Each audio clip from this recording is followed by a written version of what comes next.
Hello, everybody, and welcome to another episode of Sasquatch Secrets. I'm your host, Nikki Colon, and welcome. Happy Mother's Day, everybody. Happy Mother's Day. I am so glad you could join me today on this day. And I have a great show for you guys today, as always. But I'm going to ask that you extend a warm embrace to a true Renaissance soul among us, none other than Dr. John Baranchok, a luminary in the field of neuropsychology hailing from Georgia. And as this esteemed host of Grasping Sasquatch on the Untold radio network, Dr. Baranchok invites us into the world of the unknown where curiosity and wonder intertwine. So let us go ahead and bring on Dr. John.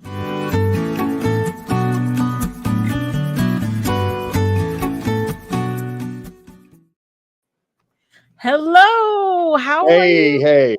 Good. How are you? Thank you I for that am intro. Go ahead. I'm sorry. no, I'll just ecstatic you could be here and join us today for a really great topic, Bigfoot Fever. Okay. We're gonna take a look at this social media craziness out there, from blurry photos all the way to wild theories. And hopefully you guys can all come along for the ride. So let me see. Let's check out who we have here today. I got too many papers. Okay. There's Brian and Chewy. How you doing? And Jen's here. She says, "Hi, Dr. John." Hey, Kevin Jen. Harder, good to see you. B. Lynn, just Steve, he's here. Daniel Weeks, good to see you. I'm going from bottom to top. This is probably not going to work. There's John, Sasquatch Wizard. Good to see you. I'm glad you're here. Sharon, of course, as always. And there's Danny Staten. How you doing? Sandra. Finding the trackway. You made it. There's Robert Denduven. Grasshopper. Did you go out and do your business and came back? Okay. Bat Mom. Hey, good to see you. I think you just sent me a text, but I didn't get to it. I'm sorry, girl. I'll get to it in a little bit. If I missed you, there's the howler way up there, the top. So happy you guys could be here today for the show. Let me get where I need to get going. First off, mothers.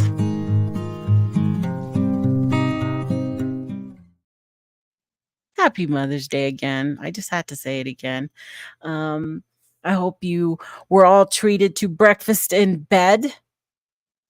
I ended up going out for lunch with my kiddos and I paid. How does that always happen? The parents end up paying. No, Uh, it's okay. It's okay. They were with me and that's all that mattered. So, okay, so let's start this craziness of well, let me pull up this. I think I'm going to move us right here. That looks a little bit better. So I need to explain a little bit about how I came up with today's show, because it'll make a lot more sense for you all. But of course, I took a dive down Facebook, looking for the craziness, as Brent would say, the silly shenanigans that are out there.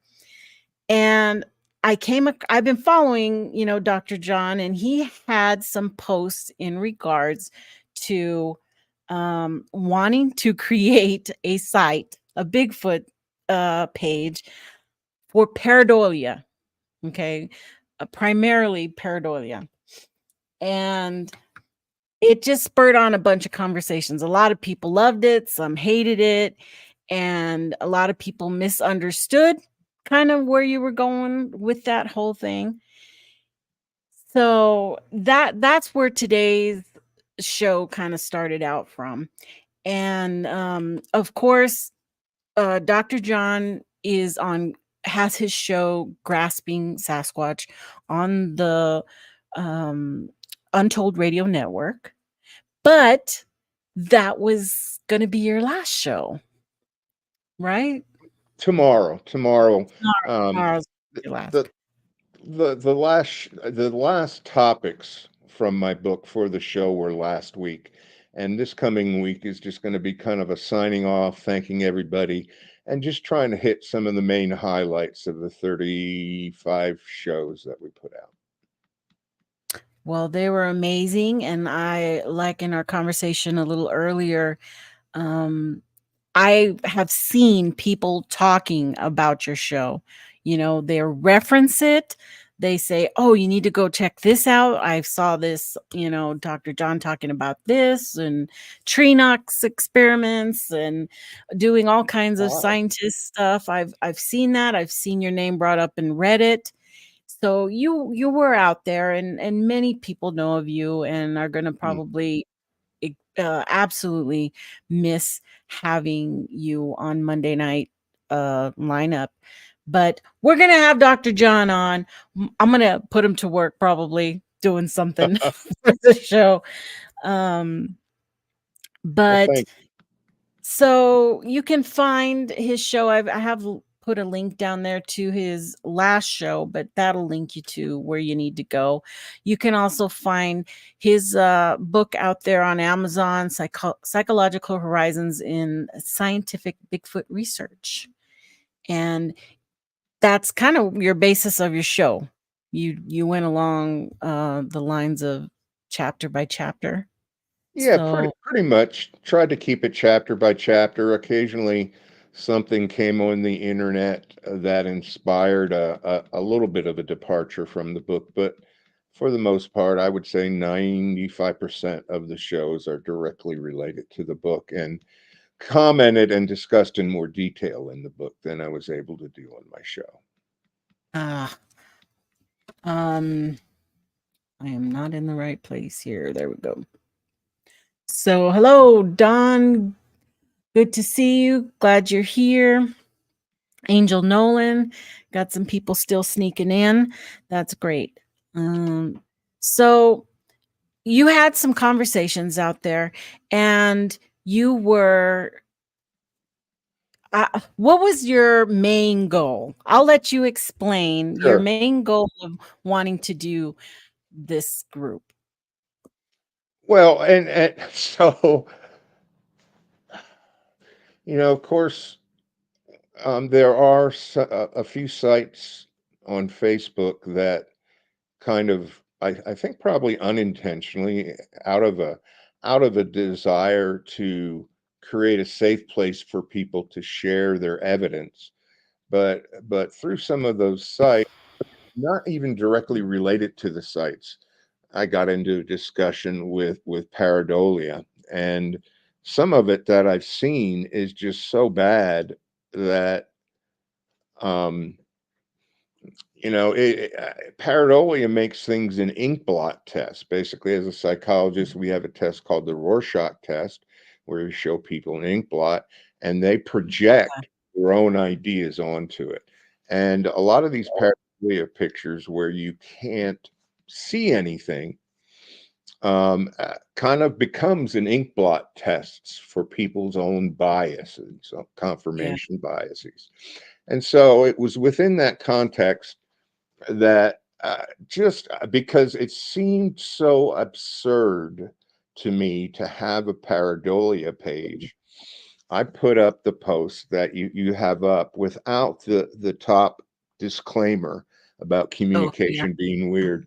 I added that later because so many people were concerned that I was going to go onto sites and bring those pictures onto my web page and tear them up and that Oh, kind of thing. And so that's why that's I my ended up job. putting okay. That's why I ended up putting the disclaimer. I couldn't fathom. It was absurd to me that there would be a need for a pareidolia site because we've got plenty of pareidolia sites on the web already fronting as Bigfoot sites. but accepting primarily photos that could very likely be pareidolia. And so Mhm. a pareidolia website to me just seemed absurd. But much to my surprise, people, some people didn't like it at all, felt threatened by it. Other people were all about it. So Mhm. it was really meant originally as a sarcasm and kind of a farce on people posting pareidolia. Yeah. Um, well, I read it and we proceeded in having a little conversation about that. And I never took it as um like a negative thing. You know, I was more intrigued about the whole process, and I had stated, well, you know, we've done many panel type um groups before where you would submit photos and then a group of people would look through it and let you know what was going on. And it failed miserably because people do not like to be told. They want the fluff. They want the pretty stuff, you know. Oh, that's amazing. That looked great. Where were you? You know, how did you get the photo like that? And did you hear? They wanted all that type, but they don't want to hear when you say, well, I don't see it. I don't Yeah, see anything there. Where's the before and after photos? Why did you just cut a 3-second video and where's the rest of the video? They didn't want all the follow-up questions that came along with that. sure. So they failed. You know, people would immediately go out and say, "Oh, you know, they think they're experts and they're just sit behind their computers," and it got bad really fast. So um that type of although it's probably needed would probably never work because um you know, people don't want to hear it. They don't aren't willing to accept the criticism Hmm. that comes with that. I mean, look already with when you post anything online, it gets attacked immediately. I say attacked. Many people aren't attacking it, they're just asking questions, but the poster will definitely take that as a negative, um, anything negative, Sure. you know? You know, I think one of the great things and not so great things about the Bigfoot research is it takes all comers. Doesn't matter whether you have a research background, know anything about the scientific method. And for 60 years, we've kind of been following this naturalistic empirical observation research model where we go out in the woods and we try and look for and see Bigfoot and Bigfoot phenomena. And Mhm. that kind of, I think that kind of greases the skids for this kind of phenomena because everyone and anyone has their crack at their 15 minutes of fame at getting their picture out there, getting some attention. And so it's kind of a double-edged sword. My own bias is science, Yeah. and so I'm into doing experiments that generate numeric data that you can analyze for significant effects, and that the chances of doing that when pareidolia is entering the community and therefore the database just becomes all the more risky, and the chances of a false positive or a misidentification go through the roof. Yeah. Um, it it is, and it's part of, um the research, I guess you could say it, it has to be part of the whole picture because we deal with it so much. And one of yours is the answer is no, just another example of photogenic pareidolia and confirmation bias. And you had a picture of just a scene, you know, you just had a wooded scene there and you Yeah, posted it and people wanted to see stuff in that. And you came back and said, no, there's nothing there. There's yeah. nothing there. I That's just where, lit. yeah, Go ahead. go ahead. I just literally walked out my back door into my fenced yard. I have a big dog, so he stays in a fenced yard, and took 4 photographs into the woods on the other side of my fence. And that's what I got. It kind of also shows how easy it is to produce a Bigfoot using that kind of technique, Yeah. whether there's one there or not. Well, people want it so bad. They want it to be real so bad that their mind is creating these images, because of that. But you put, based on lots of recent photo submissions accepted and posted uncritically, I'm beginning to think that I'm the one of the few without Bigfoot fever. And I was reading that and I go, that's it. Bigfoot fever. It's Bigfoot. And hence the show, guys. Straight from this comment here.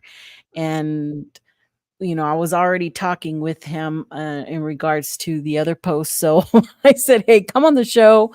Let's talk about this some more and get deeper into it. And how serious is the Bigfoot fear in our community? And it tends to be brought up all over, right? Everywhere is the criticalness of this a skeptic, okay, say the researchers. I want to call that the researchers are skeptic because they're really trying to come up with answers for the evidence, answers for Mhm. things they've gotten. And there's a whole other group out there that probably really could care less if we have any evidence because one, they've seen it. They already know it's real. They don't need to prove anything to anybody or anything. Or maybe they fall on to the woo side, spiritual side, paranormal side, whatever you want to label that. And everything leads to Bigfoot. Right. And to You kind know, of build on what I was saying, that the research model that we're working under kind of greases the skids for this. It makes it so that anyone can go out and snap a picture, and if it looks like a possible Bigfoot, you know, you could be the star. There's no, there are procedures to confirm and deny whether it is, but when somebody snaps a picture and they're concerned about a Bigfoot, the likelihood of them investigating further to make sure it's not pareidolia goes down. I wish I could remember the name of the one of the people that just showed me some of her pareidolia pictures, uh-huh. because I would have gone to the mat for this woman insisting that these were authentic Bigfoots. Just look so real. Most people, beyond the just, he doesn't exist, so it can't be real kind of bias. Most people would have bought these pictures as genuine Bigfoot, and Mm, they were pareidolia. She took the pictures, but checked it out, and so yes, it's dangerous to the research community if you have aspirations or hopes for serious research. We're trying to maximize our chances of a true positive, finding it's Bigfoot, a true negative, finding out it's not Bigfoot, and eliminating error, a false positive or a false negative, you know. And we can't, when pareidolia comes into play with some of these pictures and claims come into play, the chance of finding an error in your experiment rather than a true positive or a true negative just goes down. And that's one way that it hurts the research and the research community, in my opinion. yeah. Well, I agree there for sure. Um, let's see. Batmom says, why do you think people want those pictures of pareidolia for Bigfoot to be real, almost obsessive, but not any other unknown species? Yeah. So, uh, it, this has been an education, and I continue to get an education seeing posts about hundreds of subspecies of this creature or that creature that kind of resembles Bigfoot. Um, I lost my train of thought. So again, the research model. I keep, I keep, I hate to keep bringing it back to how we currently do research, but there's no true accountability scientifically with these posts and with these claims. And so the Mhm. research model just sets us up to being an anything goes. And if you yell loud enough, um, you might convince people it's true.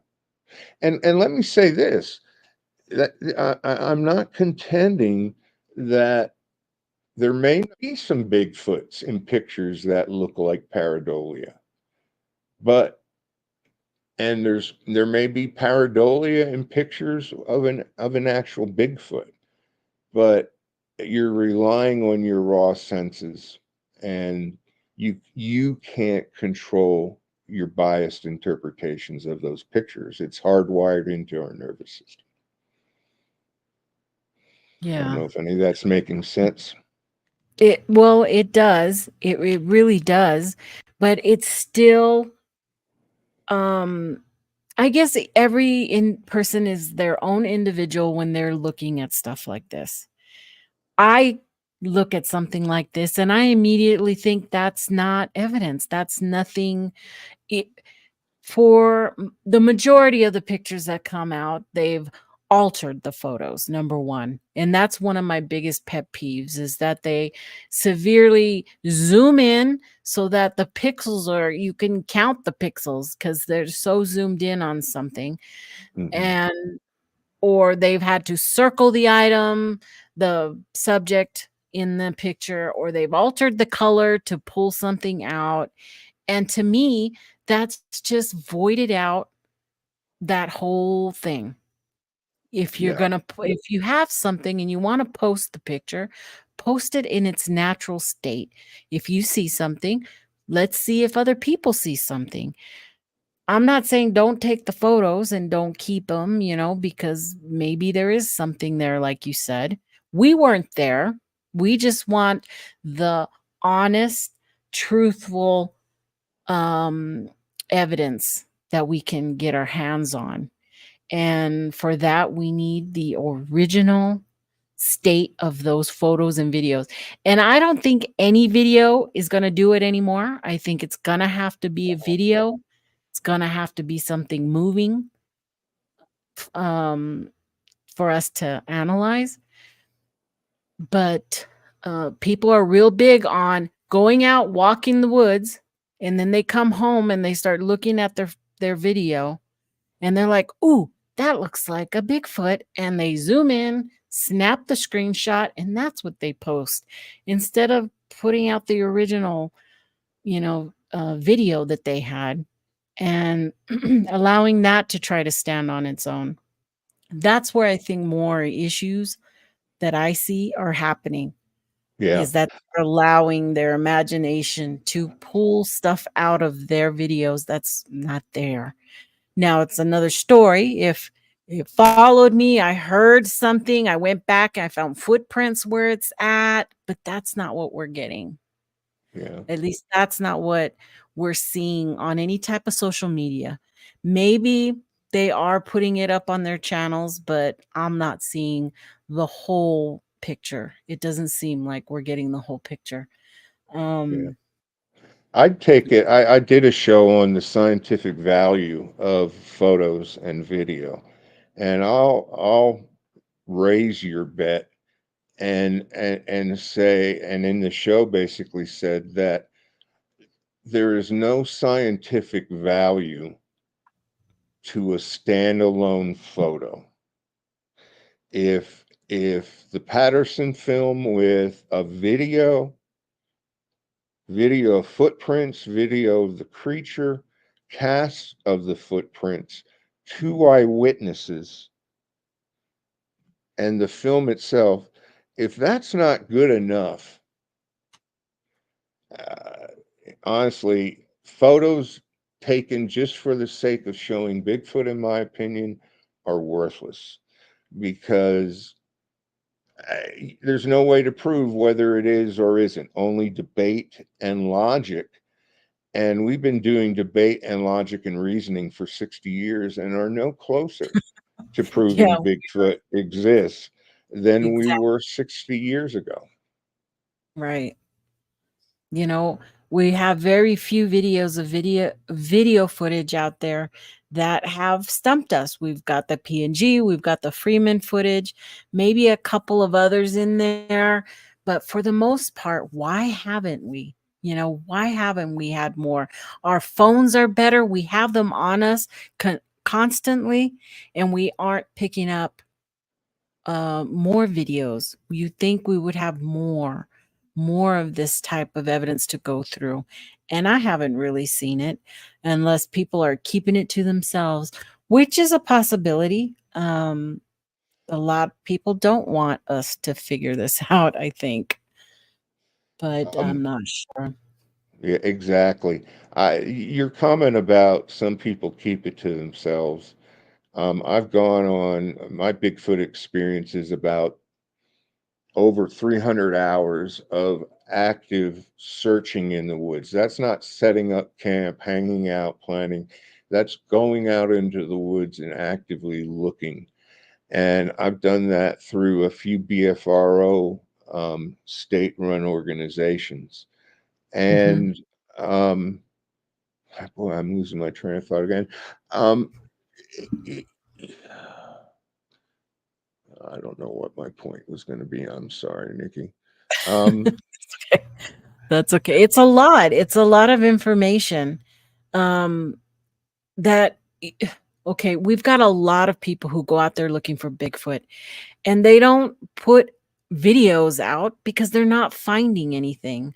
Some people don't want to go and watch a YouTube channel with nothing, that there's not anything, no suspense. It's just a walk out in the woods.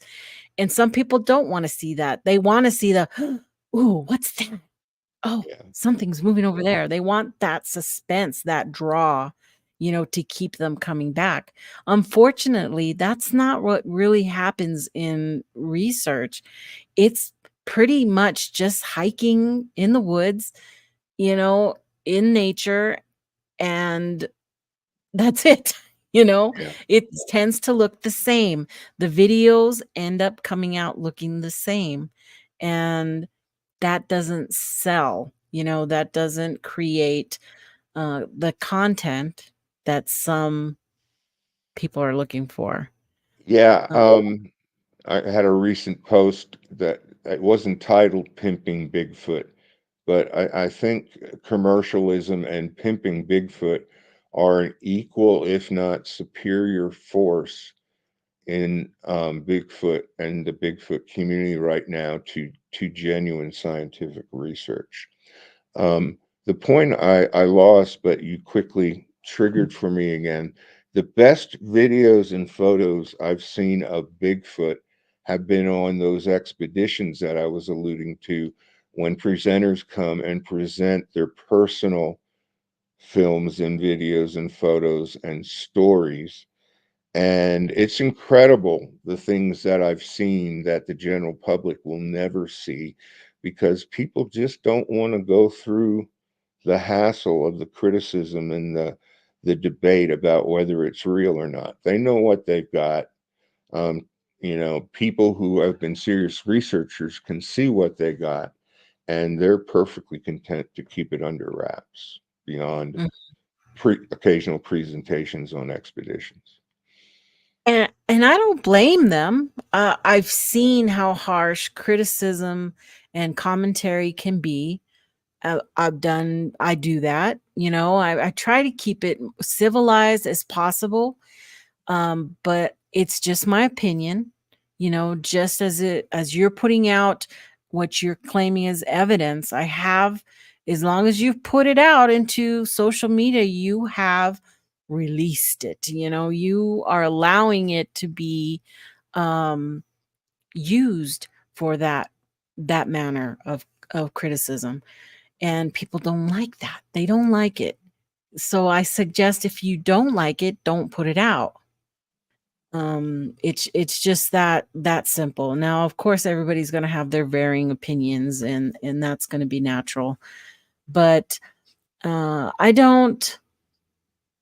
There isn't anything I can do that would change anybody's mind about what they have. You know, they were there. I can't say they weren't, or that, unless it happens to be something that is what we are assuming is a hoax, something that's pulling the blinders on, trying to be nefarious and untruthful. Then, things change. Things are different. You can't claim something that's not even yours. You can't claim, we've got dozens and dozens of sites that will take photos and misrepresent them for their clicks and views, and we all know that. So, yet they're supported by thousands, you know, and Love the sensationalism. I don't think that'll ever stop, for sure. No. And Let me it, check. and it, go ahead. Oh, I'm just gonna check the chat. If you guys have any questions, make sure you put those in caps so that I can find them, and we'll get them answered. If you have any questions for Dr. John, go ahead and put those out there. So now I lost my train of thought. Okay, we talked about the pareidolia, the photos, and I want to talk a little bit about the debunking part, okay? Since that's where I was kind of leading into, is that people will immediately assume, well, how can you debunk Bigfoot videos, or how can you say that? Who are you? You know, you're just a computer person behind, sitting on your ass back there just doing whatever. But it's not really that difficult for anybody to have common sense in regards to what you're looking at. Every single one of those photos I have up there, at some point, even currently this week, I have seen people claiming those were real. They are all known hoaxes. They have all been vetted out to the extent of knowing exactly where they are, how they came about, where even the suits and the statues are, yet people pull them into social media with a new story behind it and new location, and throw it out there. And all of the newcomers, because of course this community has tons of new people in it every week. New people are discovering, oh, cryptids, this is fun, type of thing. And they get sucked into these sites that keep doing this over and over again. And we've seen that with uh many sites reusing Rick Dyer's old stuff, claiming it as something else. We've seen, that Ivan Marks hoax photo up there does the rounds as a legit old Bigfoot photo when it was Ivan Marks' wife in the suit. I have two of the Beacon Bigfoot hoaxes that were out this last week. Okay. I've done the show many times. It's was a Bigfoot documentary spoof done by Ron English, and I've got pictures of the of the suits and everything. He goes and he has a whole expo that he displays them in New York. It's nothing new, and you can tell people over and over. I'll tell people, nope, that's the Big Beacon Bigfoot hoax.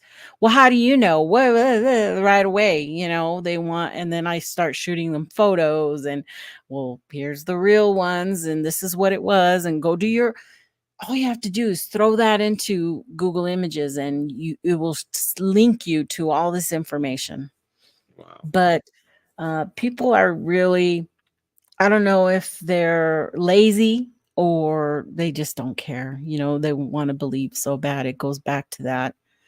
And we all know the sugar flat monster is just a made head in a jar, in a museum right now, but it used to be at oh gosh, what was the name of his curiosity type thing? But anyway, it's all, you can find this information. It just kind of gets me that nobody will do a lick of search, just a little bit of a search to find out what's going on there. And there's ways to examine the sources, people, using Google Images, uh, figuring out the location. Is the location a possibility? What about analyzing the footage? Where's the beginning, the end, the mid, is it just a little splice? Did they manipulate the video completely? There's a lot of little things that send up red flags. And those red flags, when they add up to so many, then you really have to put in question, you know, what is out there. And that's all I want people to do, is just to start thinking for themselves a little bit better about the stuff that's being out there. A little bit of critical thinking, a little bit of skepticism, and those aren't bad words. They're just tools. It's just tools for us to use. And we'll never debunk or never uh, go get everything. There's just too much out there. There you have howls and screams and stuff out there. All we can do at this point is compare it to what we have, right? That's it.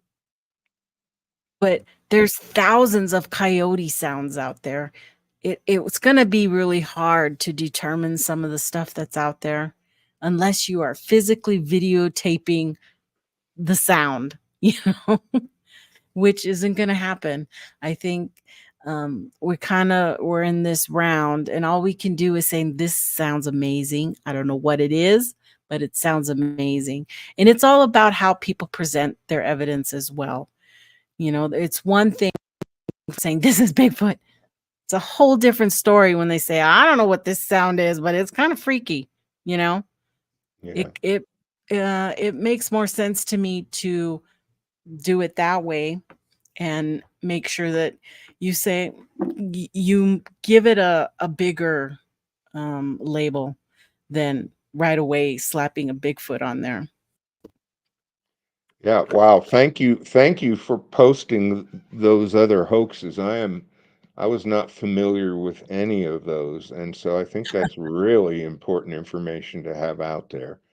Um, the latest one that I ran into was the Colorado train video of the Bigfoot Mm, yeah. walking, and I mean, weeks after it was revealed that to be a hoax, and the people that have multiple costumes and used those costumes to advertise their business, still weeks after that all came out, people we're still looking at it as a genuine Bigfoot video. And, it's hard And to break that cycle.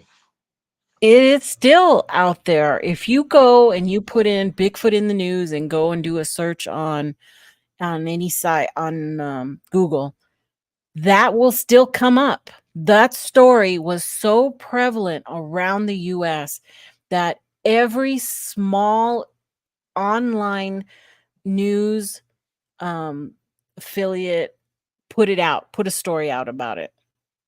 So it's just inundated out there. It just comes out immediately. Um We got a question. Denise asks, really interested in the doctor's perspective, how to see him on other shows or podcasts to hear more in depth. See, I told you people want to hear from you. Uh, uh, well, that's nice. Thank you for those kind words. Um, on YouTube at this point, there are my show was 36 individual shows based on my book. And so those 36 shows, even though tomorrow will be or 35 shows, tomorrow will be my final and 36th show. All that information will still be available out there for some time for free, I guess. I'm not sure when Untold Radio starts monetizing video downloads. All those shows can be downloaded um, from your usual audio streaming platform. If you have one of those, they're all available there.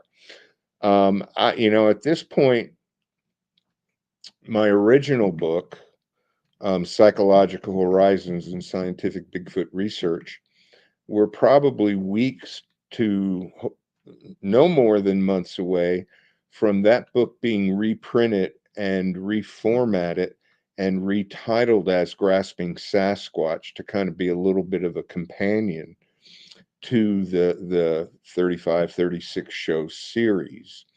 So that's one way to get the information in my perspective. I'm sure I'll be making the rounds promoting my book, so you'll see me there. Um, I have no plans for another podcast at this point. My plans are to get back out in the woods. I've been dealing with a medical condition now for 2 years that has been limiting my mobility. So this Wednesday, for the first time, I'm going out on my own expedition with one other person. So I want to get back out in the woods. Um, Nice. um, I'll be doing interviews. I'm good friends with Wayne Tothero and Brian. Uh-huh. Uh, huh? King Sharp, Yeah, I'm Brian sorry, Sharp. I'm blocking. Yeah. So I've been on their show a few times. I'm hoping, honestly, much to my dismay, I did not receive any invites. I received one invite to a conference to be a guest speaker, but and that didn't pan out because of a miscommunication, honest miscommunication between the promoter and myself. But I haven't had any invites to um, either small, tiny conferences or big, major conferences. Mhm. And that honestly was my hope and my main goal in terms of being able to spread the word and give my perspective. So I'm hoping that maybe in the upcoming year, I might grab somebody's attention and be able to do a few conferences as well. Well, I certainly wish you luck on that. I hope that Thank you. you do find something. I think um, the method, your methods are solid, and we need to know about this psychology part of why we do what we do. And I And put a go couple ahead. of brief things. Some people need that need for mystery, the thrill of the unknown, to go out and discover something that's we don't know what it is, and we need to see it for ourselves. A lot of us are that type of person. I'll believe it when I see it myself. And uh, some are just here because they find comfort because other people have experienced the same thing they have. And I'm thinking about you, Jay. I think I saw Jay Fritz out there. Is he was looking for answers and people who had the same type experiences that he had. So, and he found a great group of people uh, to communicate with, to talk about these things. So that is it's needed. Some people don't want to hear it though. It's lower on the list, John. It's lower on the list. The psychology, the skepticism, knowing about those hoaxes and stuff, we fall down on the list because people want to hear about what they claim or think is the good stuff, you know, Hmm. and that's the encounter stories. And you can find the encounter stories a lot. Okay, there's a lot of um, shows out there that do that, and with the increase of AI, um, you aren't gonna know if you're getting a real story or not. I'm sorry, you can put in a couple of sentences into a chat and into a new AI chat, and it'll come up with an entire story for you from beginning to end. And they're using it. It's just you're gonna have to accept that. But if you like the stories, you know, that's every individual Yeah. has to, do that. I just wanted to jump in and say, I am a psychologist, and so I'm pushing psychological science. But the science part of psychological science isn't anything new. It's experimental science, and we just haven't been conducting true experiments. We've done a good job of identifying the phenomena, but we're so hooked on proving Bigfoot by getting a picture of the an image of the creature itself, or a body of the creature them ourselves. We're missing the value in the phenomena that we're finding. If we would begin to do controlled experiments using that phenomena, I think you alluded to a tree knock study that I talked about on one of my shows.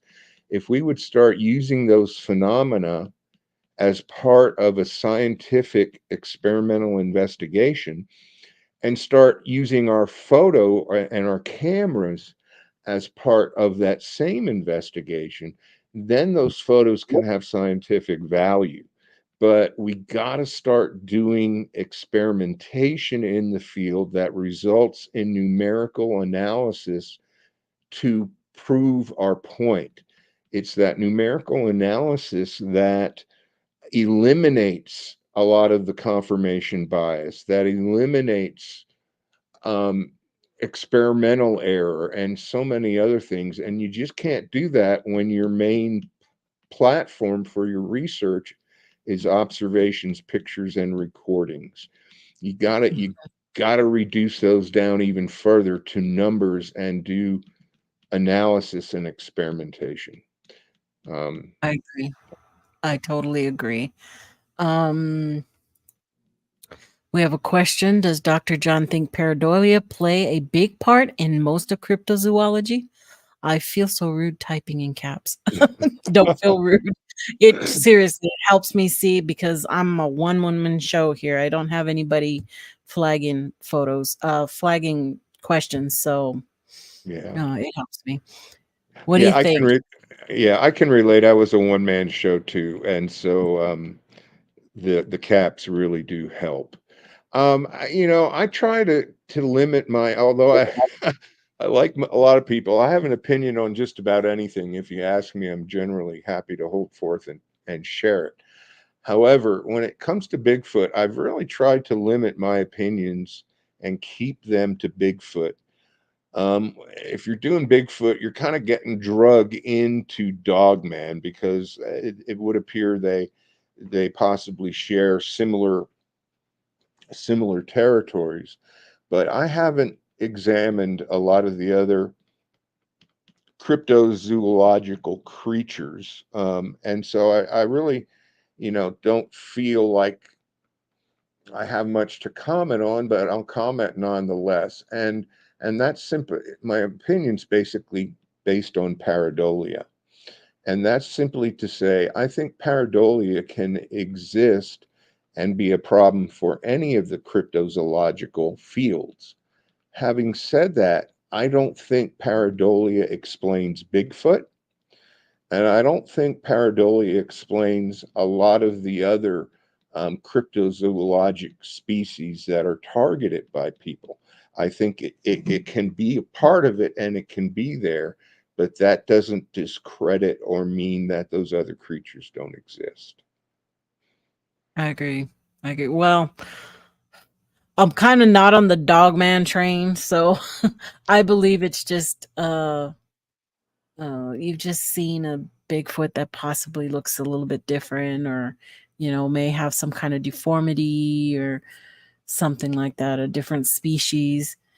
I think they're different geographically. I think they're different. They look different in depending on where they are. So, Yeah. um, but yeah, pareidolia. Look at Loch Ness. How many of those photos just look like a log floating in the water? You know, it's everywhere. You're gonna have that kind of issue in Yeah. this field. And I don't know where this might fit into your agenda, but um, where do you draw the line between innocent photos of pareidolia and hoaxing? In some ways, I think they kind of exist on a continuum. In Mm, in in the scenario that you laid out, Nikki, they saw something in the forest, and that's what made them click that picture of the shadows. I myself have done it, and I know it's a common practice on expeditions by many people. If you don't mhm, see anything in the tree line or in the surrounding forest, snap your picture and spin around 360 degrees, snapping the frame each of the degrees of the 360-degree circle so that you get a full span of the tree line, and you are likely to find Bigfoot in that tree line, whether Bigfoot was there or not. And so that is a whole different step up from somebody seeing things mhm. and trying to get a picture. I still wouldn't call that hoaxing, but once you learn that that's a good way to produce pareidolia, Mhm. take a picture where you haven't seen a Bigfoot basically, and you continue to do that and you continue to use that technique to produce those kind of images, to me, then you're beginning to inch closer to the hoaxing side of the continuum because you're Right. doing things that are proven to produce misidentifications. And so I think people need to think of for themselves, Mhm. where does innocent posting of pareidolia end and hoaxing a Bigfoot begin by continuing to repeat that same process. Right. I think actually the majority is just innocent posting. Okay? Yeah. The majority. Um, it does not become nefarious until it involves money, clickbaiting, lying that's discovered, other things. There are people who go out and see things, they see things. That's all, that's their journey, that's their them, okay? Hmm. And you can follow them and that's great. Do that. I don't uh call people out for that kind of stuff. Now, there may be posting, these pictures that of nothing to me. They're nothing. And I will make a comment. I don't see it. But that's Hmm. it. I'll just say I don't see it and then I move on.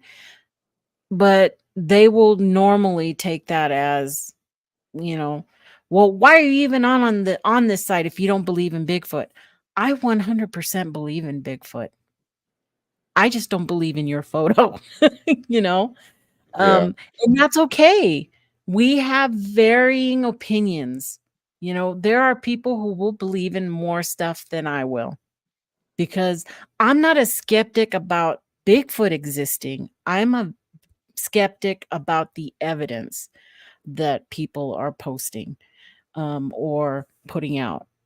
I Mm. think I find way more validity in people who are out there all the time, well, as much as they can, because the majority of the people researching or investigating are weekend warriors.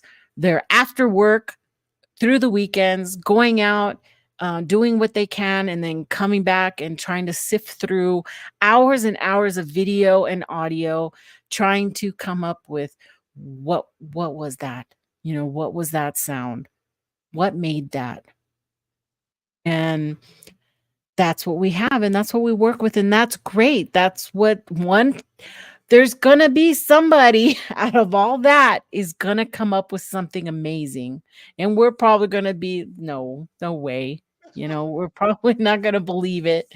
But it's all about the journey and having fun, because I still believe that the people who are seeing a majority of the encounters, um, were just random cases of people out there that were camping or weren't even Bigfooters. They're just out there having fun in the woods, and they randomly ran into and had a sighting of a Bigfoot. One ran in front of, their truck going down the highway. Stuff that was unexpected, unplanned, and that's what happens.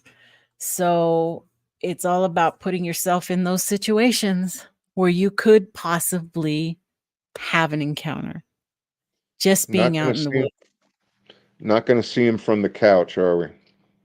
Yeah, that's true. And I'm trying. I'm getting out there. My gears, I just got all my gears out over here. I'm laying it all out, trying to figure out everything for the new season. And Wolf Killer says, hello, I'm new. Question: what channel actually gives you real proof of the subject of Bigfoot? I don't think there is a channel that's going to give you exact proof. If so, then it would be discovered to science. All you have is varying opinions on what people are finding. And you're going to find throughout your journey, you're going to find somebody that you like. Trust me, I've gone through hundreds of channels that I don't like their style. I don't like the way they record. I don't like this or that. And that is fine, because there are so many out there right now. You have a huge choice. So you find somebody you like and you stick with them. And if there's somebody that you think, okay, they say that's eye shine, but then they didn't go look at what the eye shine was, or attempt to get the thing to move, or what have you. There's steps. For me, there's steps. And if they don't do that, then how can I believe in what they put out? So I'm a little more critical about that, because there are so many choices. And through my time, many of the investigators that I really liked have walked away from social media completely. So they don't even put anything out. I know they're out there, because occasionally they'll throw you a bone. They'll throw you a video that they're still out there doing the search. But they're done with the social media part, because it doesn't really make a difference, in moving the ball down the field. No, it So doesn't. you'll have to find somebody you really like. Um, Sasquatch Wizard Adirondacks, amazing. He's amazing. He goes out there. He's in the snow and going in a foot of snow out there, and uh, writing everything he does down in his journals. And he is to me, a true researcher and investigator, because he has his evidence written down, and he's got it there for anybody who wants to know, what did you do last weekend? Oh, I did this, and I went over there, and that's what to me, that's what I like. I like to see that. So that's one amazing person who's an investigator. Yeah, um I think I would echo your response. You got to Yes. look at the credibility and the integrity and the experience of the person driving the channel and what they've done, and that's what's going to get you, the best fit for you. Right. Yeah, you just have to do that. We all have different tastes, you know. Do I have Sasquatch Wizard? I have him right here. If one of my mods can throw Sasquatch Wizard, oh, you could put it in there yourself, John. You can throw your link in the chat there. I have to get that so that I can just push a button and have my favorites there. Oh, holy cow. Wait a minute. Something just happened. Rabbit, oh my God. Never will know until you have your own experience. That probably can't prove to anybody else. Where did you write that? I am way far behind on the chat. He's I way down at realized the I was. bottom, he Yes, or he was she. way down there. You're amazing, Rabbit. Thank you. Now it won't even pop up. There it goes. Thank you so much for that. I do appreciate it, and that deserves a Whoa! Whoa! thanks again. Congratulations. Oh, I was trying to get rid of it. I do appreciate that. I'm gonna have to work from the start. Okay, we did that one. Daniel Weeks earlier said, I didn't see the red flags when I was new and ended up on a Todd Standing expedition. I would love to hear about that, actually, what your take on that was. Listen, I have a lot of feelings about Standing. Maybe he really did see something and he just kind of took things. Why does that keep popping up now? It won't go away. Will that make it go away? I guess it's just gonna be there. I would still love to know what happened during that. Let's see. Could I jump in? What? Yeah, go for it. Um, boy, I'm not sure how to say this except, if you're looking to get into Bigfoot, um, consider an organized group expedition, or somebody who does it for a living. And, consider paying a fee. On one hand, you don't have to. There are some good books out there on how to locate and, what to do to find Sasquatch. But in terms of a learning curve, my learning of Sasquatch and what happens on expeditions and research started through BFRO expeditions. And irregardless of how you feel about BFRO, you know, at the point that I started, an expedition was only about $200, and you get locked into that price. Now I think they're about 500, and this isn't an ad for them. That seems pretty steep to me, actually. But my point is, be it a large national organization or some of the smaller organizations that are being sprouting up through web pages, I think if you want to learn and you want to experience Bigfoot, the best way to do it is to get with somebody or some organization that knows how to do it, and learn from them. That's how I learned, and it was certainly worth it for me. Mm-hmm. Um, And I'm I'm not a trying to real big endorse fan. BFRO here. I'm a real big fan on people just knowing your areas. Go out hiking. Just go look at the areas and learn your areas. Learn the animals in your area. Um, that's my big thing about all that. The area I'll be going to, you know, I ended up finding people who had sightings, and I went and investigated their area, and now we're going to be hiking together, and just start out slow, start out little like that, but it's slowly growing. I've had more people contact me who ended up wanting to join in. So it's kind of exciting. And at the same time, I'm a little bit taken aback because, you don't, when you go out into the woods, you don't know who you're taking with you. And it's kind of like you have to gain some trust in some of the people that you're out there with, especially as a female out there. I'm a little bit wary of stuff like that. So it's a whole thing. Um, a lot of different facets to consider when you are going to go do stuff like this, and it's easy for me to go out in the dark when I have people with me. I'm super brave when I have people with me. Doesn't matter if it's one person. I can do it, no problem. I don't know what's going to happen this coming season when I start going out by myself, if I'll be able to still be able to do that or not. We're going to see. I don't know what my limits are yet, and but I'm excited to figure all that out. And just Steve says bear. I go, yeah, there's a lot of bear in the area I'm going to be going in. My spray is ready. My spray is ready. Any I think trying to I don't Could see any could questions, so could I we're gonna keep there's a on going. I'm sorry. There's a comment from Just Steve that I couldn't help but notice.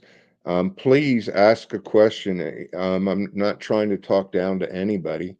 I'm trying to make sure I don't, get into psychobabble and jargon that's meaningless to people. But if I have something to offer that you want to learn about and I can help you learn, I'm happy to do so. Um, this is a Bigfoot debunk that one. This is a Bigfoot debunking channel overall, just like Culls. Um, I'm not a debunker. I don't debunk any videos. I find stuff that has been debunked and I educate. Okay. I'm showing people this stuff because feel that it's super important to have it archived for the future. Otherwise, we're going to be in the same position every year over and over, where people are going to believe in the nonsense that has been debunked. Um, Yeah. overall, you know, I I I bring research questions up, and that's why I have my channel kind of divvied up. We'll do question in the first half and try to go through any kind of research, and this is part of it. The pareidolia, the people who put out a lot of information, but nothing to back what they're putting out. And what I mean by that is that it's okay, you have your stuff, but don't put it on social media unless you expect to be told that you don't have anything. That's all. Yeah. Um, I get I guess I'm resisting going into my biases and grinding my axes about using science because that's my show, not your show. But I really think we need a major, for years I've heard we just need to do something different. yeah. And I think what we need to do differently is shift from an observational model to an experimental model.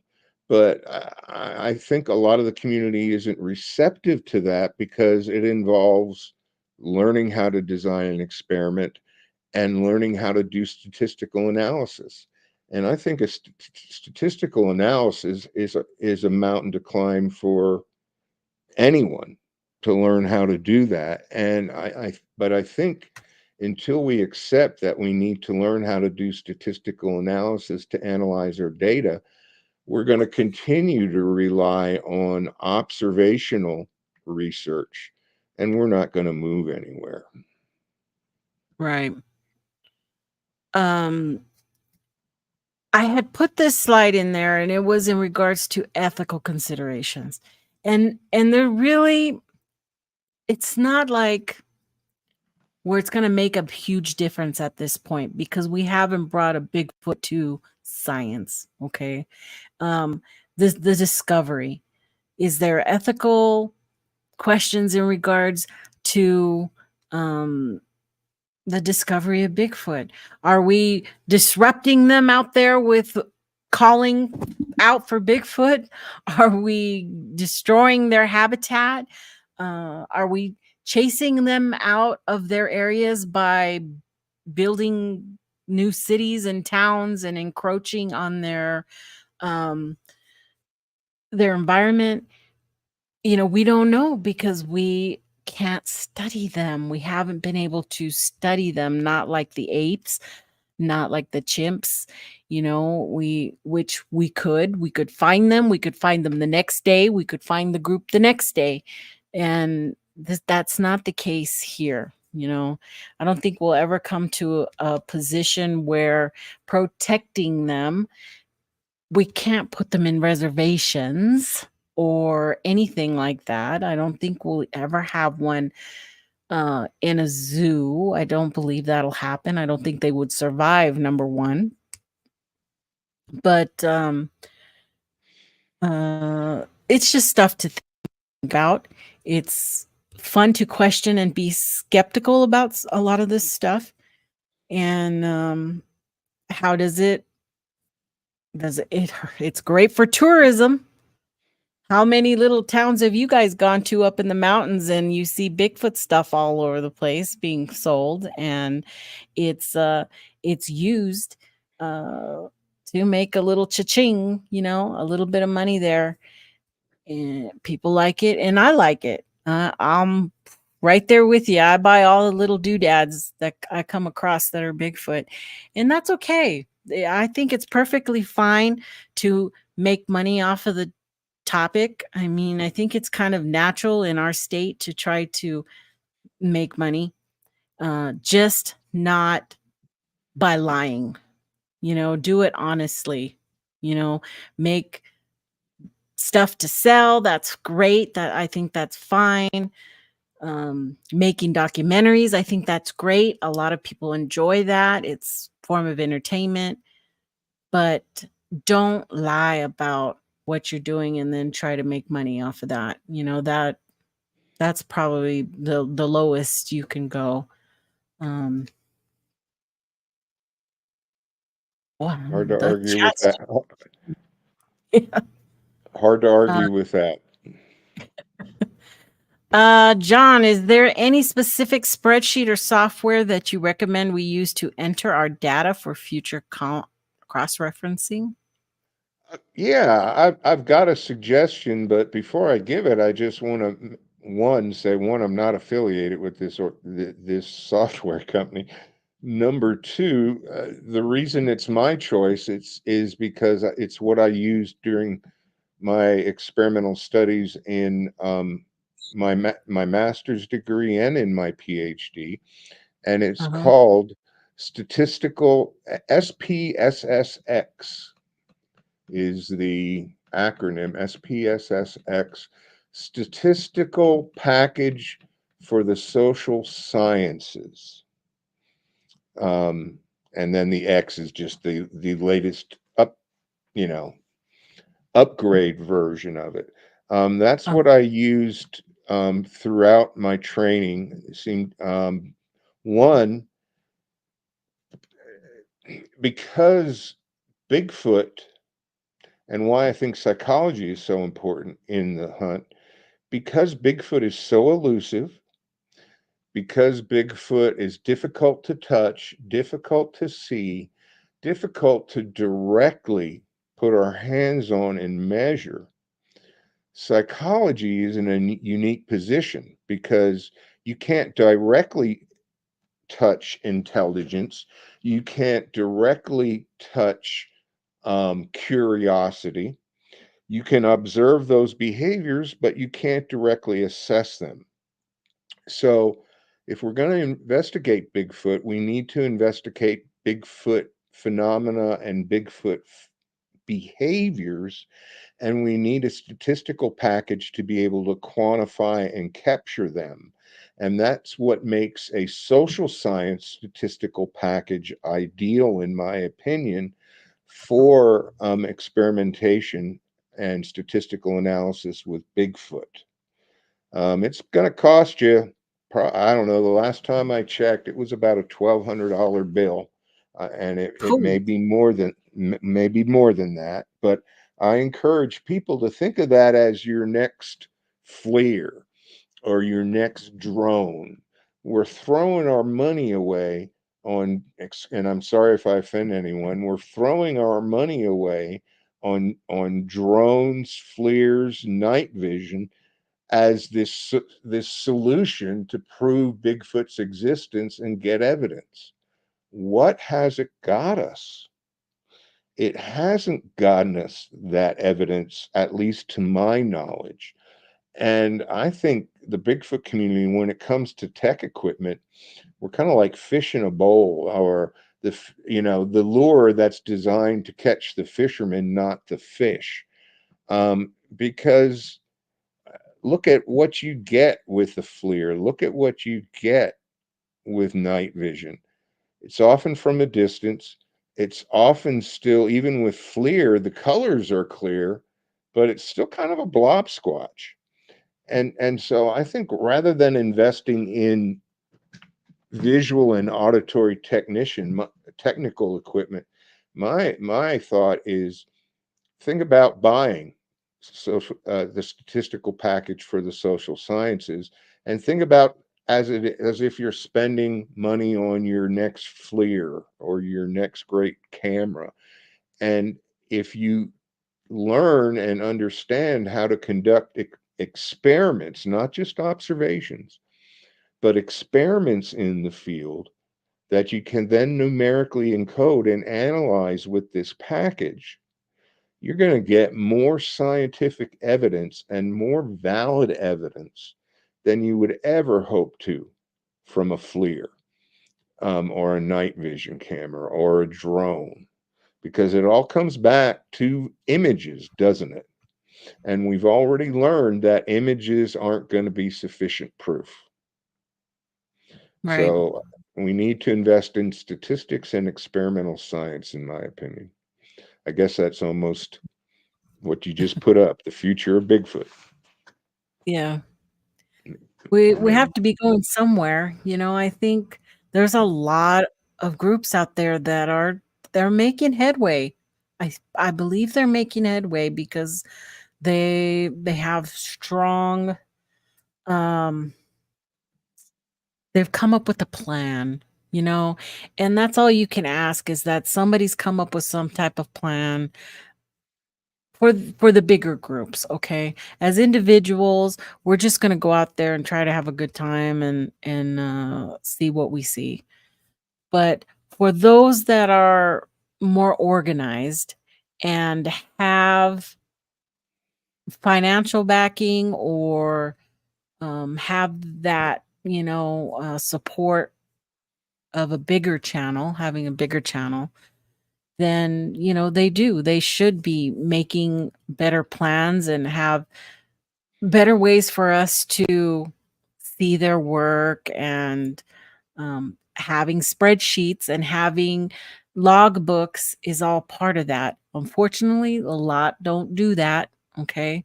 Some don't document anything other than video and audio, which is okay too, but I'm not going to go through somebody's hundreds and hundreds of audio files. I look for like Trackway, Bill, who has hundreds and hundreds of audio. I expect him to go through all that and then pick out the clips so that I can hear. That's a lot of work. That's a lot of dedication. And so I was looking at some recent audio equipment, and there was one that had a 4-pack deal on this system, and I'm like, why the heck am I going to get 4 of these things? There's no way in heck I want to listen to all that data. There's no way. I just can't see me sitting there listening to audio all night long. I'm going to get 1 or 2, maybe 1 out in the woods and 1 by my camp, and that's it. That's all I'm going to use, because I know I'm just going to fail to look through all that material. And so I give it out to Trackway there, who has dozens of cameras, trail cams, and everything he's got going, because that's a lot of work for no money. He's not getting paid to do that. He's doing that out of the love of the subject and uh, wanting to find answers, I'm sure. On So, audio, certainly free programs like Audacity help you sift through your audio recordings a little bit quicker, just visually. But yeah, you are right, it is a time-consuming process. for sure. Um, let's see, what does Trackway say here? For animal behaviors, though, you really need one key element: the mating life cycle before breaking down behavior. Interesting. Interesting. Yeah, yeah, very interesting.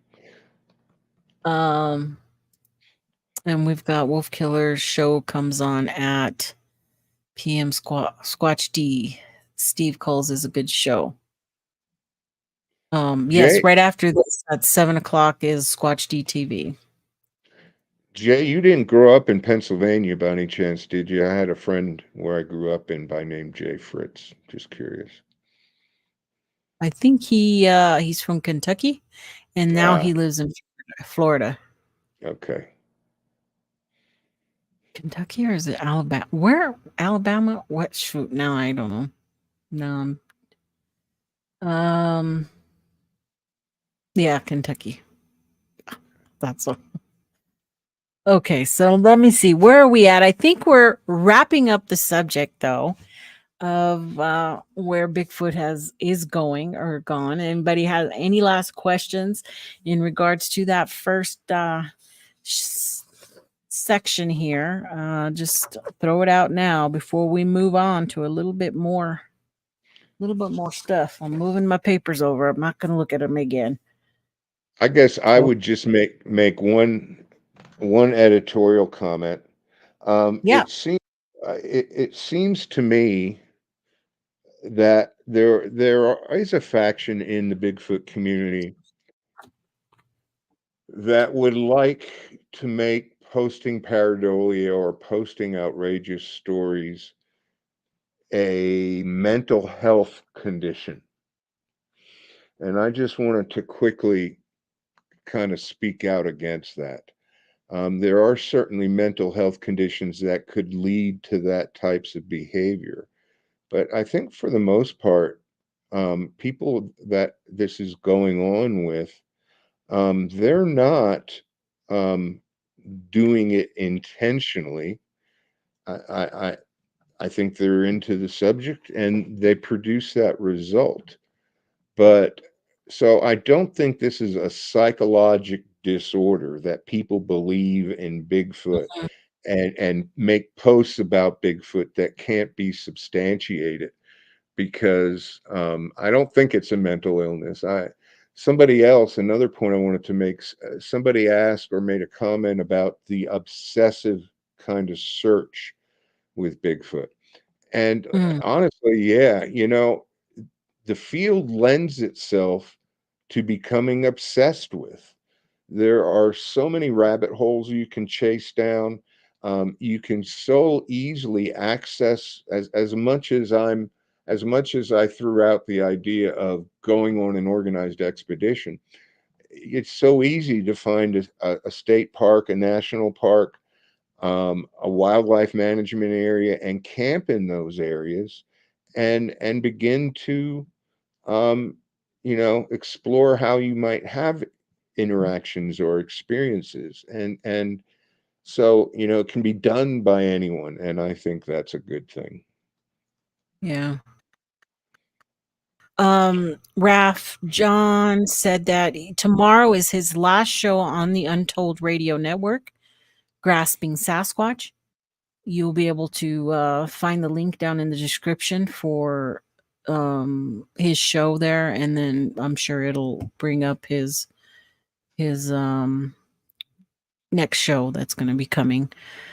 So, but he's asking if you have your own YouTube channel. No, I don't. I'm I got into the infotainment business by nature of writing a book. And so infotainment was never a goal or an aspiration of mine. I did it to, promote my book, but also not just promotion. It took me 2 years to write this book, and it's unlike any Bigfoot book you will ever read. It's more like a psychology 101 text with Bigfoot as the star. So if you're going to that book expecting sensational stories, there are some in there. As I share personal encounters, I share other people's encounters. But the first half of the book is basically teaching you how to learn to relax, do deep breathing, use self hypnosis, something called systematic desensitization to reprogram your fight flight response. So, in that respect, it's kind of a prep guide in that you want to be able to control your emotional reaction in an encounter. And I lay out in detail how you can retrain your autonomic nervous system and get better control over your fight flight response. And then I go into some technical terms and evidence and review some other topics. And then the second half, the book two within the book, or the second half of the book, gets into the statistical and experimental design stuff. So the point being, I wrote the book as a primer so that people who really wanted to learn about how to do science and crunch some numbers on Bigfoot and where to go and how to do that, that's what the book is about, and how to prepare yourself emotionally for that. Nice. Hope that answered your question there. And that was a great conversation. I really enjoyed that. I hope I didn't talk too much. And let's move on to the next subject. For sure. Me what you got. Jim, you heard them said, show me what you got. So today on Show Me What You Got, we got a little bit of Steve Isdall out there. And it wasn't a bad thing, but I at all. He had this photo, okay, that you see there on the right, and it kind of looks like a skull next to that stump, right? Well, he went back to the location, and it shows him going back to this location and doing an investigation on it. And it wasn't that bad. I don't think he had the exact, it almost was lined up correctly. But there's the video is found the stump, okay? And I also have it linked down in the bottom. I'm giving him credit. This is his work here, and him doing his whole thing.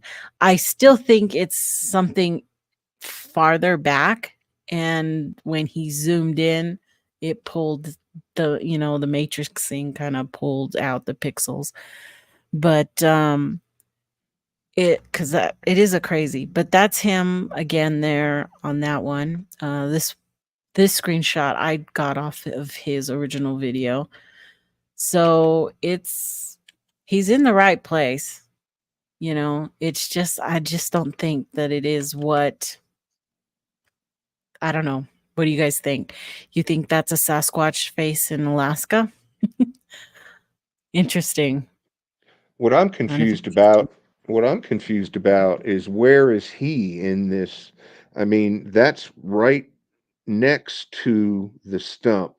That picture where he's standing Yeah. Mhm. So you can see his head in this picture is almost Yeah. touching the stump. And then with the zoom in, he's nowhere near that stump. And that image is there. Maybe he just zoomed in past himself. That's the perplexing Well, thing. no, his image is on a different. He went back. So Uh-huh. they're 2 different days. 2 different I days. see. Okay. Yeah. Okay. They're Now I 2 different understand. days, and he went back. I don't know if somebody told him there's a Bigfoot looking at you from the stump, and he goes, "What?" And he went to go look at the stump.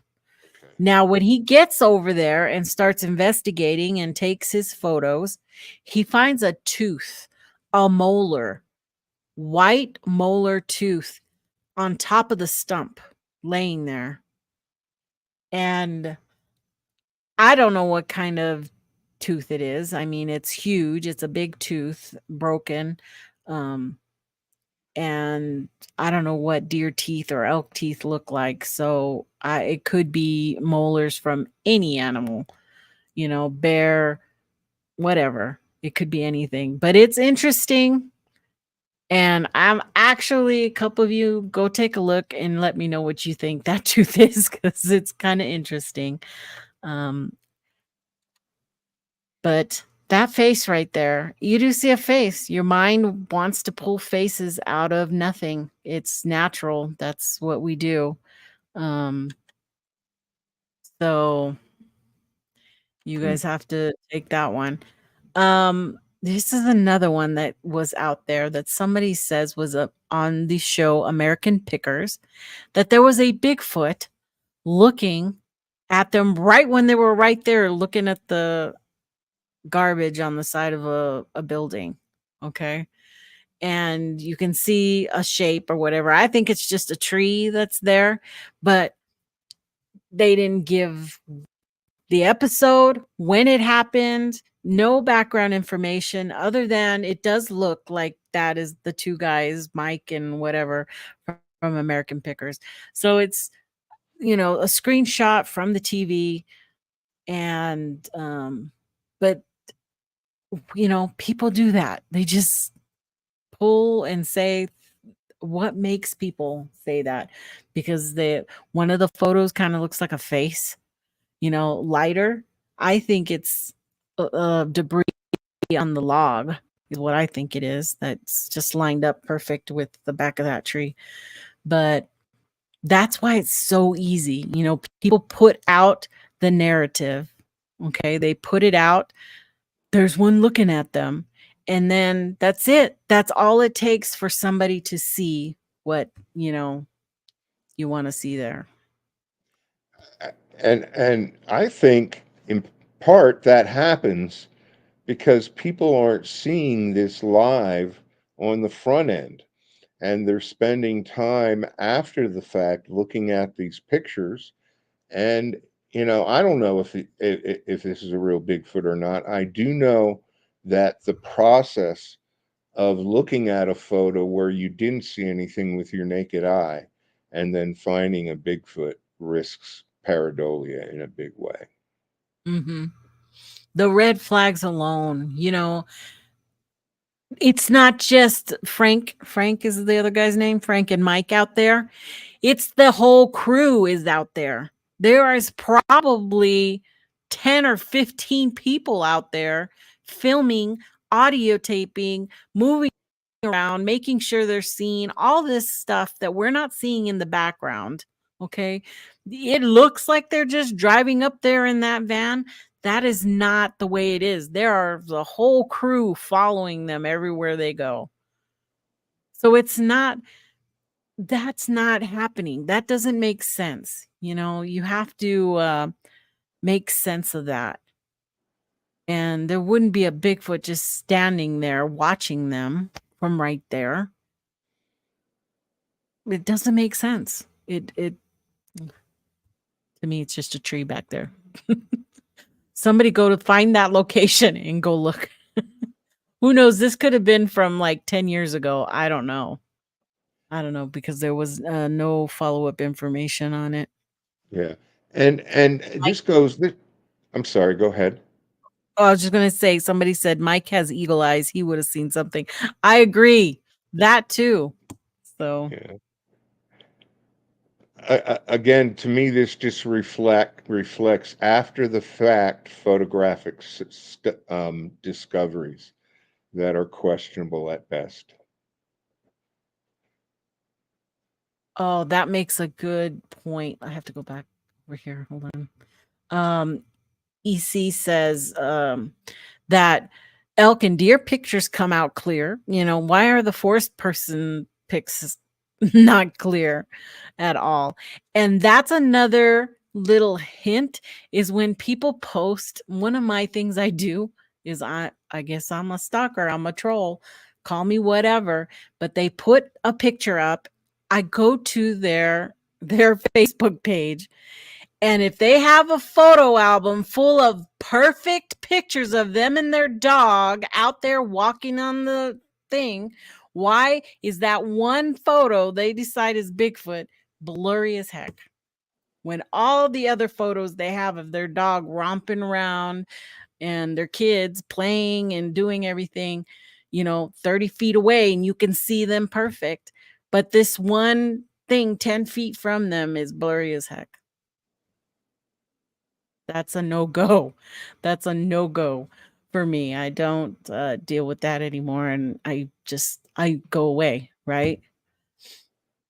So Hmm. gotta be smart about that, people. So you don't buy the explanation of they emitted an energy field that causes the blurring?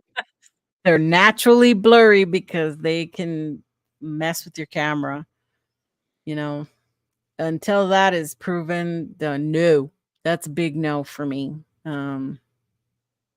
Yeah. I mean, could we even go as far as saying, why doesn't electric eels do that? Why do they don't mess with the cameras? You can get right up to an eel and take a picture of it. Fine. There's hundreds of shows of those big, massive electric eels in the Amazon, and there's pictures of them, and they emit enough shock to kill a man. So I don't know. That's my way of thinking. I don't know about anybody else, but that's the I don't know. I don't know. Don't make sense sometimes, people.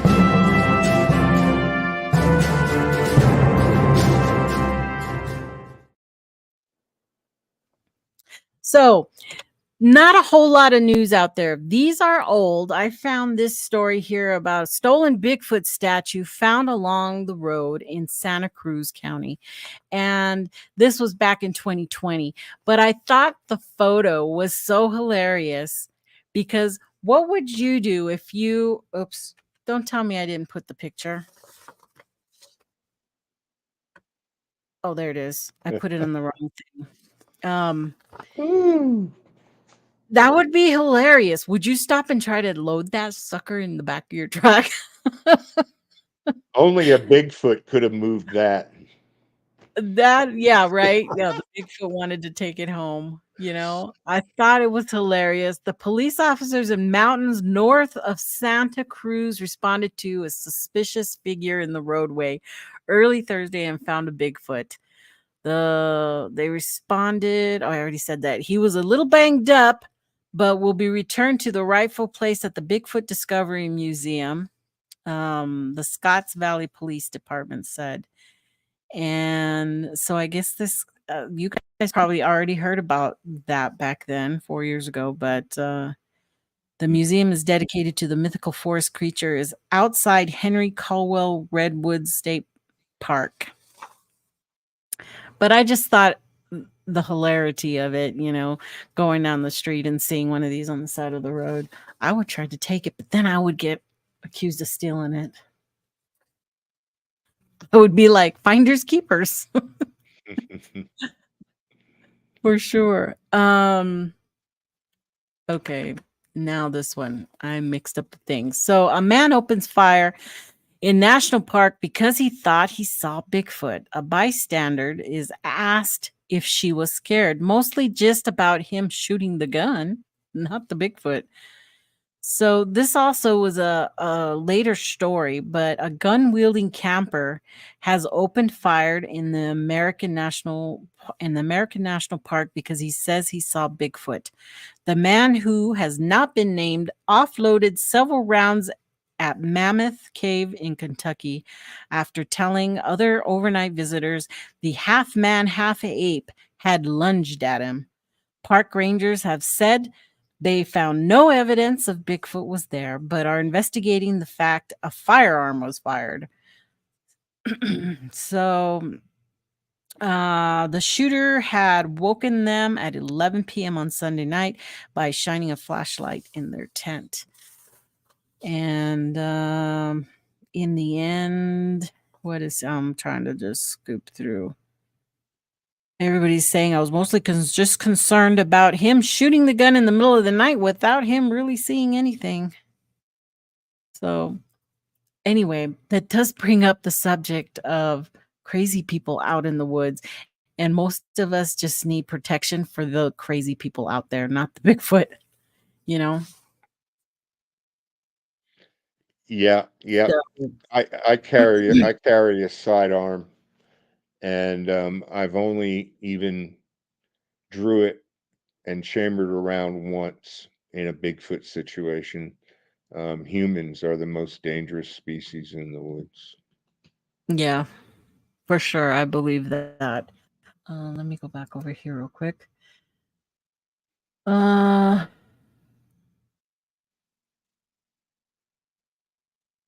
Went off topic, but is there any way I can get a copy of your background with the Bigfoot and the star showers? Oh, you mean that Bigfoot there and that?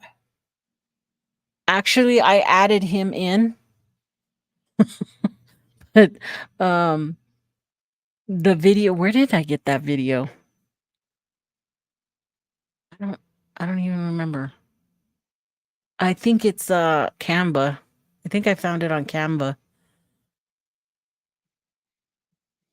And I had to do two things to get it to work, by the way, too. I have it on OBS. I have me is on OBS because I can change my background to anything. By the way, you guys, don't forget to hit that subscribe while you're there. Trying to think. Yeah, I can. Why is it not working now? I don't know. Probably messing everything up. So, oh, get back with me, and I'll tell you where I got it. So that's that. Let me take this off. It won't come off now. There we go.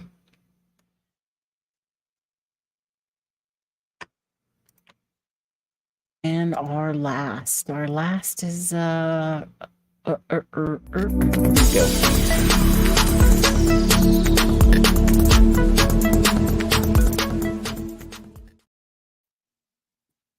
So we have, y'all miss Sean. I miss Sean. Well, Sean's been doing some amazing stuff on his channel, Something to Sasquatch About.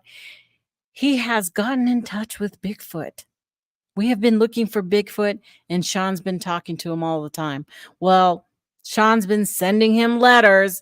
So far, his Sasquatch has sent letters to Brent, Thomas Steenberg, Bat Mom got one, and then there was another one about population. But I think they're hilarious and quite popular. I would not doubt it. If Sean keeps doing this, he will bypass me like instantly because they are hilarious, and I think you should all go check those out on Something to Sasquatch About and encourage them to do more because I think they're a lot of fun, and we need more fun in the subject for sure. So I'm gonna move us back around, and I have one more thing. Oh, keep doing that. Let me see if I can find it here.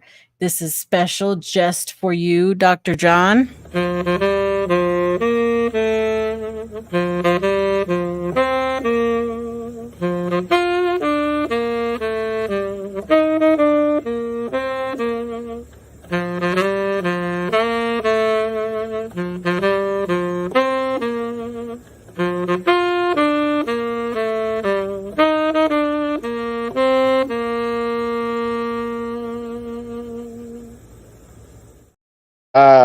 Thank you so much.